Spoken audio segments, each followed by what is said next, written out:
జయశంకర్ జిల్లా రేగుంట మండల కేంద్రంలోని దమ్మన్నపేట గ్రామంలో ఈరోజు భూపాలపల్లి ఎమ్మెల్యే గండ్ర సత్యనారాయణరావు డిఎంఎఫ్టి 50 లక్షల రూపాయల నిధులతో దమ్మన్నపేట నుండి చలివాగు వరకు రోడ్డు శంకుస్థాపన చేసి అనంతరం మీడియాతో మాట్లాడారు.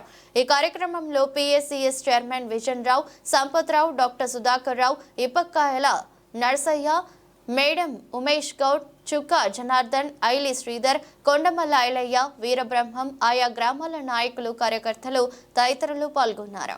రేగొండ మండలంలోని దమ్మన్నపేట గ్రామ పంచాయతీ పరిధిలో ఉన్నటువంటి పొలాలకు పోయే దారి ఆయకట్టు రోడ్ ఏదైతే ఉందో చాలా పురాతనమైనటువంటి రైతులు వడ్డు తెచ్చుకోవటానికి, నాట్లేసినప్పుడు ఎరువులు తీసుకుపోవటానికి ఈ దమ్మన్నపేట ఆయకట్టు రోడ్ చెరువు ఏదైతే ఉన్నదో చుట్టుపక్కల 4 గ్రామాల రైతాంగానికి కూడా అవసరం ఉన్నటువంటి ఈ రోడ్డు 50 లక్షల రూపాయలు డిఎంఎఫ్టి నిధుల నుంచి ఈరోజు మంజూరు ఇచ్చి శంకుస్థాపన చేసుకున్నాం. ఈ రోడ్డు పూర్తయ్యే వరకు ఇంకా 50 లక్షలు కానీ 60 లక్షలు కానీ ఇచ్చి రైతులకు ఉపయోగపడే విధంగా చేస్తాం. ఈ రాష్ట్ర ప్రభుత్వం మరి వేసిన రోడ్డు మీద సీసీ రోడ్డు వేయడమే కాకుండా ఒక ప్రభుత్వం జీవో కూడా తీసుకురావడం జరిగింది.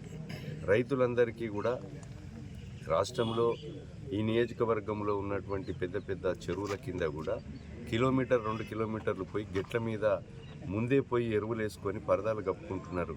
మనం తర్వాత మోసుకపోవడానికి ఇబ్బంది అవుతుందని దాన్ని దృష్టిలో పెట్టుకొని మొత్తం కూడా ఆయకట్ రోడ్లన్నీ కూడా దాదాపుగా మనము ఈరోజు ఆక్రమణకు గురైనటువంటి రోడ్లను వెడల్పు తీసి ఆ రోడ్లన్నీ కూడా రైతులకు ఎలాంటి ఇబ్బంది రాకుండా ఈరోజు ఆయకట్ రోడ్లు కూడా చేయాలనేటువంటి ఒక దృఢ సంకల్పంతో ఈ ప్రభుత్వం ఉంది. ఆ దిశలో అన్నీ కూడా రోడ్లు పూర్తి చేస్తాం. కనుక రైతు ప్రభుత్వం ఇది. రైతులకు ఈరోజు మిగులు రాష్ట్రాన్ని గత ప్రభుత్వం 7 లక్షల కోట్లు అప్పు చేసిన నెలకు 6,500 కోట్లు మిత్తి కడుతూ సంక్షేమ పథకాలు ఈరోజు గృహ వసతికి రైతులకు ఫ్రీ కరెంట్ ఇస్తూ 500లకు గ్యాస్ ఇస్తూ అదేవిధంగా ఈరోజు మహిళా సోదరిమణులకు ఆడబిడ్డలకు ఫ్రీ బస్ ఇస్తూ భారతదేశ చరిత్రలో ఎక్కలేని విధంగా మొదటి సంవత్సరంలోనే 21,000 కోట్లు ఇచ్చి 2 లక్షల రుణమాఫీ చేసి 4.5 లక్షలతో పేదలకు ఇల్లు లేని మరి నిరుపేదలందరికీ కూడా ఇండ్లు కట్టించే కార్యక్రమం ఈ ప్రభుత్వం తీసుకుంది.